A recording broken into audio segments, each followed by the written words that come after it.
intro.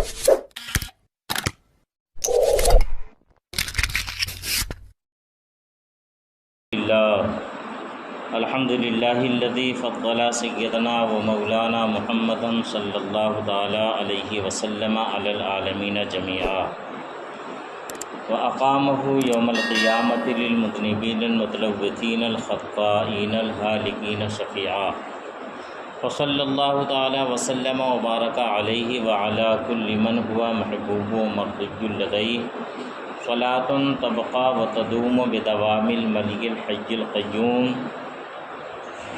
ونشهد أن لا إله إلا الله وحده لا شريك له ونشهد أن سيدنا ومولانا محمدا عبده ورسوله بالهدى ودين الحق يرسله صلى الله تعالى عليه وسلم أما بعد أعوذ بالله من الشيطان الرجيم بسم الله الرحمن الرحيم ولا تحسبن الذين قتلوا في سبيل الله أمواتا بل احیاء عند ربهم يرزقون صدق اللہ مولانا العظیم وبلغنا رسوله النبی الامین الکریم ونحن على ذلك لمن الشاہدین والشاکرین والحمد للہ رب العالمین۔ برادران ملت اسلامیہ، قابل قدر بزرگوں، نوجوان دوستوں، عزیز بچوں، آئیے ہم اور آپ سب مل کر انتہائی ادب و احترام کے ساتھ اپنے اور ساری کائنات کے مرکز عقیدت آقائے دو جہاں حضور رحمت عالم نور مجسم جناب احمد مصطفیٰ محمد عربی ارواحنا فدا صلی اللہ تعالیٰ علیہ وسلم کی بارگاہ اقدس میں درود پاک پڑھنے کی سعادتیں حاصل کر لیں۔ پڑھیں اللہم صلی علی سیدنا و مولانا محمد معدن الجود والکرم منبع العلم والحلم والحکم وآلہ الکرام اجمعین وبارک وسلم دائما ابدا سرمدا۔ درود و سلام جس طرح سے میں پڑھاؤں میرے ساتھ مل کر بآواز بلند پڑھنے کی کوشش کریں۔ الصلاۃ والسلام علیک یا رسول اللہ، الصلاۃ والسلام علیک یا حبیب اللہ، الصلاۃ والسلام علیک یا نبی اللہ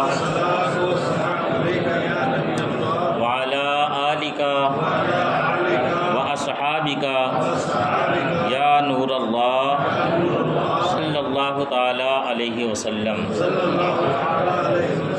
شہادت آخری منزل ہے انسانی سعادت کی، شہادت آخری منزل ہے انسانی سعادت کی، یہ وہ خوش قسمت ہے مل جائے جسے دولت شہادت کی، وہ خوش قسمت ہے مل جائے جنہیں دولت شہادت کی۔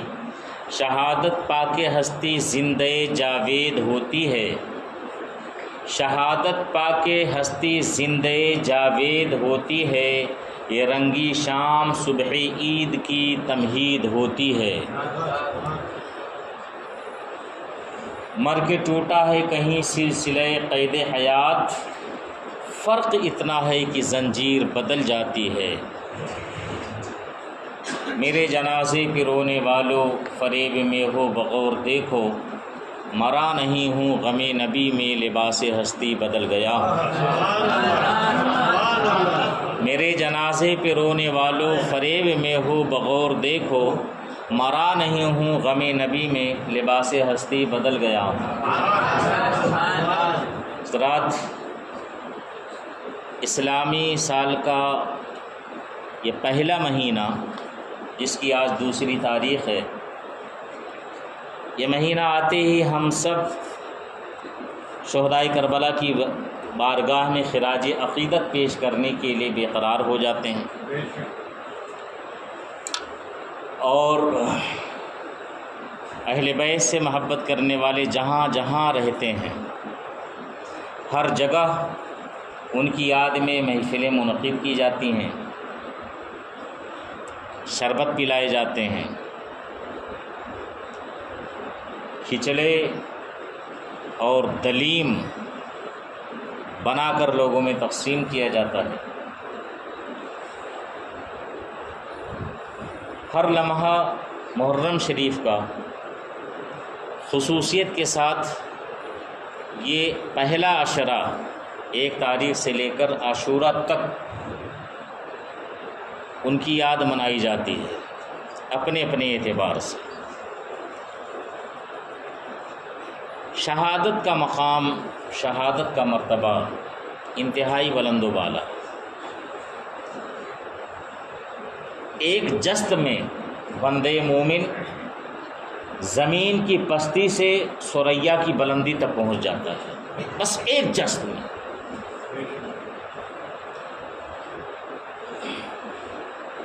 بندہ کچھ بھی نہیں ہوتا، بس راہ خدا میں جان دی اور مرتبہ شہادت اسے مل گیا، مقام بلند مل گیا۔ یہ ان لوگوں میں شامل ہو گیا کہ جن کے بارے میں قرآن مقدس نے حکم دیا ہے کہ انہیں مردہ مت کہنا، یہ زندہ ہیں۔ وَلَا تَقُولُوا لِمَن يُقْتَلُ فِي سَبِيلِ اللَّهِ أَمْوَاتٌ بَلْ أَحْيَاءٌ وَلَكِن لَا تَشْعُرُونَ، انہیں مردہ مت کہنا، یہ زندہ ہیں اور ان کی زندگی کا تمہیں شعور نہیں ہے، ان کی زندگی کس طرح کی ہے، کیسے ہے، تم اس کا شعور نہیں رکھتے۔ اور دوسرے مقام پر چوتھے پارے میں جو میں نے خطبے کے بعد آیت کریمہ پڑھی، اس میں فرمایا گمان بھی مت کرنا، وَلَا تَحْسَبَنَّ الَّذِينَ قُتِلُوا فِي سَبِيلِ اللَّهِ أَمْوَاتًا، جو اللہ کی راہ میں قتل کیے گئے انہیں مردہ گمان ہرگز مت کرنا۔ وَلَا تَحْسَبَنَّ الَّذِينَ، یہاں تاکید والا جملہ ہے، تاکید کا صیغہ ہے، اور فرما گمان بھی مت کرنا، بل احیاء، بلکہ وہ زندہ ہیں، عند ربہم یرزقون، اپنے رب کے پاس وہ روزی پاتے ہیں، ان کا رب انہیں روزی عطا فرماتا ہے۔ وہ مقام بلند اتنا زیادہ ہے کہ صدیقین کے بعد سب سے زیادہ بلند مرتبہ شہدائے کرام کا ہے۔ اللہ رب العزت نے قرآن مقدس میں ترتیب کے ساتھ تذکرہ فرمایا، انعم اللہ علیہم من النبیین والصدیقین والشہداء والصالحین وحسن اولئک رفیقا، اللہ نے جن پر انعام فرمایا وہ انبیاء کرام ہیں، وہ صدیقین ہیں، وہ شہداء ہیں، وہ صالحین ہیں، اور یہ کیا بہترین ساتھی ہیں، بہترین رفیق ہیں یہ۔ تو ان میں دوسرے نمبر پر صدیقین کے بعد جو سب سے بڑا مرتبہ حضرات شہداء کرام کا ہوتا ہے۔ اتنا بلند مرتبہ، اتنا بلند مرتبہ کہ رسول کائنات صلی اللہ تعالی علیہ وسلم نے شہادت کے حوالے سے ارشاد فرمایا تھا، اور شہادت کی تمنا ظاہر فرماتے ہوئے آقا دو جہاں صلی اللہ تعالی علیہ وسلم نے ارشاد فرمایا تھا، والذی نفسی بیدہ، قسم ہے اس ذات کی جس کے قبضے میں میری جان ہے، میں یہ چاہتا ہوں کہ اللہ تعالیٰ کی راہ میں مارا جاؤں، پھر زندہ کیا جاؤں، پھر مارا جاؤں، پھر زندہ کیا جاؤں، اور پھر مارا جاؤں۔ اللہ کے رسول صلی اللہ تعالی علیہ وسلم نے تمنا ظاہر کی۔ شہادت وہ عظیم منزل ہے، وہ عظیم بلندی ہے کہ انبیاء کرام بھی اس کی تمنا کرتے ہوئے نظر آتے ہیں۔ سید الانبیاء صلی اللہ تعالی علیہ وسلم اس کی دعا فرماتے ہوئے نظر آتے ہیں، کاش اللہ کی راہ میں مجھے شہید کیا جاتا، کاش میں اللہ کی راہ میں قتل کیا جاتا۔ آپ جانتے ہیں کہ انبیاء کی دعا کبھی رد نہیں ہوتی ہے، انبیاء کرام کی دعا باب اجابت الہی سے ضرور ٹکرا کر کے رہتی ہے، ان کی دعا کبھی بھی نامقبول نہیں ہوتی ہے۔ اللہ تعالیٰ اپنے پیغمبر کی ہر دعا قبول فرماتا ہے اور اپنے نبی کی ہر تمنا پوری فرماتا ہے۔ اب میرے آقا نے اگر تمنا فرمائی ہے، میرے آقا نے اگر چاہت کی ہے، میں یہ چاہتا ہوں کہ میں راہ خدا میں مارا جاؤں، پھر زندہ کیا جاؤں، پھر مارا جاؤں، اگر اس طرح سے تمنا فرمائی ہے حضور علیہ الصلوۃ والتسلیم نے، تو ظاہر سی بات ہے اللہ رب العزت کب یہ چاہے گا کہ ان کی تمنا کو رد کیا جائے؟ معاذ اللہ، ایسا ہو ہی نہیں سکتا ہے۔ ان کی دعا کو کب نامقبول کر دیا جائے؟ ایسا ہو ہی نہیں سکتا، بلکہ ان کا مقام تو یہ ہے کہ زبان سے بھی کہنے کی ضرورت نہیں ہے، دل میں ارادہ کر لے تو اللہ تعالیٰ ان کے ارادے کو پورا فرما دیتا ہے. قد نرى تقلب وجهك في السماء فلنولينك قبلة ترضاها فول وجهك شطر المسجد الحرام. آپ قرآن مقدس کا دوسرا پارہ پڑھیں, آپ کو پتہ چل جائے گا. اللہ رب العزت نے اپنے حبیب صلی اللہ تعالیٰ علیہ وسلم کا کہ ارادے کو اس طرح سے قبول فرمایا, صرف ارادے کو قبول فرمایا, دل کی نیت کو اللہ رب العزت نے اس طرح سے قبول فرمایا. عین حالت نماز میں مسجد قبلتین جو آج مدینہ منورہ کے اندر موجود ہے, عین حالت نماز میں ظہر کی نماز آقا علیہ الصلوۃ والتسلیم ادا فرما رہے ہیں. 2 رکعت نماز ادا کی جا چکی ہے اور پھر اچانک حضور علیہ السلام کے دل میں خیال پیدا ہوا, کاش ہمارا قبلہ بیت المقدس کے بجائے کعبہ مقدسہ بن جاتا, کعبہ شریف کو ہمارا قبلہ بنا دیا جاتا, بیت المقدس کے بجائے کعبہ کو ہمارا قبلہ بنا دیا جائے. ابھی دل میں یہ خیال پیدا ہوا تھا, اسی خیال کے پیش نظر اللہ کے رسول صلی اللہ تعالیٰ علیہ وسلم نے اپنے سر مبارک کو آسمان کی طرف اس طرح سے اٹھایا اور دل کے اندر یہی ارادہ تھا. اللہ رب العزت نے اسی وقت قرآن پاک کی آیت مبارکہ نازل فرمائی اور ارشاد فرمایا قد نرى تقلب وجهك في السماء فلنولينك قبلة ترضاها. اے محبوب, یہ آسمان کی طرف آپ کا سر اٹھانا ہم دیکھ رہے ہیں, ان قریب ہم آپ کو اسی قبلے کی طرف موڑ دیں گے جس قبلے کی طرف آپ مڑنا چاہتے ہیں, جس قبلے کی جانب آپ رضامند ہیں اسی کو ہم آپ کا قبلہ بنا دیں گے. فولی وجهك شطر المسجد الحرام. تو ابھی اور اسی وقت اپنا چہرہ مسجد حرام کی جانب فرما لیجئے. حضور علیہ السلام پر آیت مبارکہ نازل ہوئی, تیسری رکعت کے لیے کھڑے ہیں حضور علیہ الصلوۃ والتسلیم, قرآن مقدس کی آیت مبارکہ نازل ہوتی ہے اور عین حالت نماز میں حضور سرور کونین صلی اللہ تعالیٰ علیہ وسلم نے اپنا چہرہ بیت المقدس سے پھیر کر کعبہ کی جانب فرما لیا. یعنی اللہ تعالیٰ اپنے حبیب کے ارادے کو بھی اس طرح سے قبول فرماتا ہے کہ وہاں تاخیر بھی کرنا گوارا نہیں فرماتا ہے, دیر بھی کرنا گوارا نہیں فرماتا. یہ شہادت کی تمنا کو بھلا کیسے رد کیا جا سکتا تھا؟